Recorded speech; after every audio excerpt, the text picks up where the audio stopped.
Kinumpirma kan Philippine National Police o PNP Bicol na padagos na naglalangkaw ang kaso nin cybercrime-related incidents mantang paparanin na ang deadline kan SIM card registration sa Hulyo 25, 2023. Masyado pang maaga para sabihin natin kasi hindi pa naman tapos yung SIM card registration.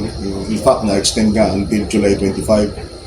So ngayon, medyo premature para i-assume natin na bumaba na.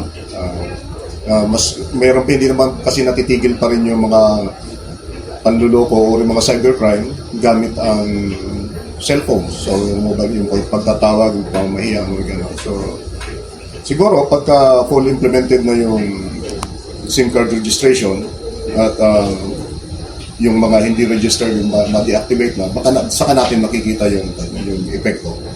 Sigun kay Lieutenant Colonel Andrew Gomez, daiman giraray nagpupundo ang mga naire-rehistrong kaso kan cybercrime incidents kundi mas lalong naglalangkaw pa ini mantang nangingenot na kaso ang cyber libel.